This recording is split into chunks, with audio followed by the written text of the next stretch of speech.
بسم اللہ الرحمن الرحیم۔ السلام علیکم ورحمۃ اللہ وبرکاتہ۔ سامعین ناظرین، مفسرین کا بیان ہے کہ نمرود بن کنان بڑا جابر بادشاہ تھا۔ سب سے پہلے اسی نے تاج شاہی اپنے سر پر رکھا۔ اس سے پہلے کسی بادشاہ نے تاج نہیں پہنا تھا۔ یہ لوگوں سے زبردستی اپنی پرستش کرواتا تھا۔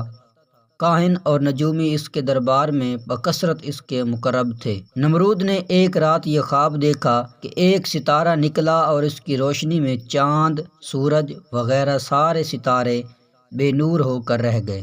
کاہنوں اور نجومیوں نے اس خواب کی یہ تعبیر دی کہ ایک فرزند ایسا ہوگا جو تیری بادشاہی کے زوال کا سبب بنے گا۔ یہ سن کر نمرود بے حد پریشان ہو گیا اور اس نے یہ حکم دیا کہ میرے شہر میں جو بچہ پیدا ہو وہ قتل کرا دیا جائے اور مرد عورتوں سے جدا رہیں۔ چنانچہ ہزاروں بچے قتل کر دیے گئے، مگر تقدیرات الہیہ کو کون ٹال سکتا ہے۔ اسی دوران حضرت ابراہیم علیہ السلام پیدا ہو گئے اور بادشاہ کے خوف سے ان کی والدہ نے شہر سے دور پہاڑ کے ایک غار میں ان کو چھپا دیا۔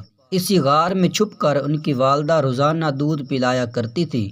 بعض مفسرین کا قول ہے کہ 7 برس کی عمر تک، اور بعضوں نے تحریر فرمایا کہ 17 برس تک آپ اسی غار میں پرورش پاتے رہے۔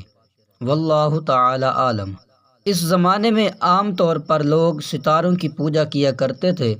ایک رات آپ علیہ السلام نے زہرہ یا مشتری ستارہ کو دیکھا تو قوم کو توحید کی دعوت دینے کے لیے آپ نے نہایت ہی نفیس اور دل نشین انداز میں لوگوں کے سامنے اس طرح تقریر فرمائی کہ اے لوگو، کیا ستارہ میرا رب ہے؟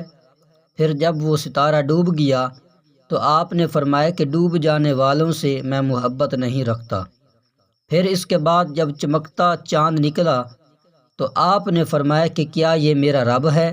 پھر جب وہ بھی ڈوب گیا تو آپ نے فرمایا کہ اگر میرا رب مجھے ہدایت نہ فرماتا تو میں بھی انہی گمراہوں میں سے ہوتا۔ پھر جب چمکتے دمکتے سورج کو دیکھا تو آپ نے فرمایا کہ یہ تو ان سب سے بڑا ہے، کیا یہ میرا رب ہے؟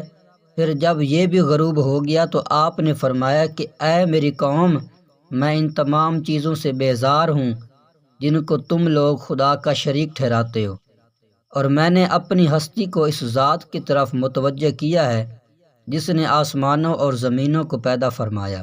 بس میں صرف اسی ایک ذات کا عابد اور پجاری بن گیا ہوں، اور میں شرک کرنے والوں میں سے نہیں ہوں۔ پھر ان کی قوم ان سے جھگڑا کرنے لگی تو آپ نے فرمایا کہ تم لوگ مجھ سے خدا کے بارے میں جھگڑتے ہو۔ اس خدا نے تو مجھے ہدایت دی ہے اور میں تمہارے جھوٹے معبودوں سے بالکل نہیں ڈرتا۔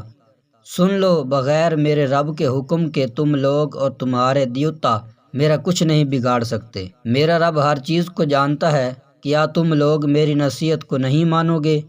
اس واقعہ کو مختصر مگر بہت جامع الفاظ میں قرآن مجید نے یوں بیان فرمایا ہے: فلما جن علیہ اللیل رأى کوکبا قال ھذا ربی فلما افل قال لا احب الآفلین فلما رأى القمر بازغا قال ھذا ربی فلما افل قال لئن لم يهدني ربي لأكونن من القوم الضالين فلما رأى الشمس بازغة قال هذا ربي هذا أكبر فلما أفلت قال يا قوم إني بريء مما تشركون إني وجهت وجهي للذي فطر السماوات والأرض حنيفا وما أنا من المشركين۔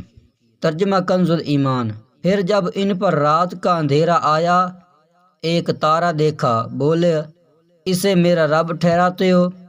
پھر جب وہ ڈوب گیا تو بولے مجھے خوش نہیں آتے ڈوبنے والے۔ پھر جب چاند چمکتا دیکھا، بولے اسے میرا رب بتاتے ہو؟ پھر جب وہ ڈوب گیا کہا اگر مجھے میرا رب ہدایت نہ کرتا تو میں بھی انہی گمراہوں میں سے ہوتا۔ پھر جب سورج جگمگاتا دیکھا، بولے اسے میرا رب کہتے ہو؟ یہ تو ان سب سے بڑا ہے۔ پھر جب وہ ڈوب گیا کہا اے قوم، میں بیزار ہوں ان چیزوں سے جنہیں تم شریک ٹھہراتے ہو۔ میں نے اپنا منہ اس کی طرف کیا جس نے آسمان و زمین بنائے، ایک اسی کا ہو کر، اور میں مشرکوں میں سے نہیں ہوں۔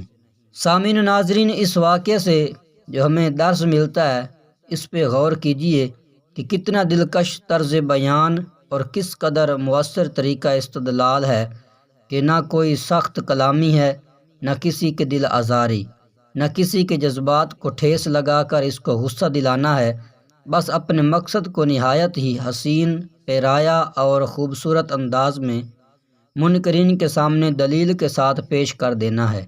ہمارے سخت گو اور تلخ زبان مقررین کے لیے اس میں ہدایت کا بہترین درس ہے۔ اللہ تبارک و تعالی ہمیں سمجھنے کی توفیق عطا فرمائے۔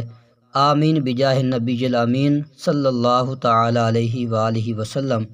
اگر ویڈیو اچھی لگے تو دوسروں کے ساتھ شیئر کریں اور میرے چینل کو بھی سبسکرائب کر دیں۔ السلام علیکم ورحمۃ اللہ وبرکاتہ۔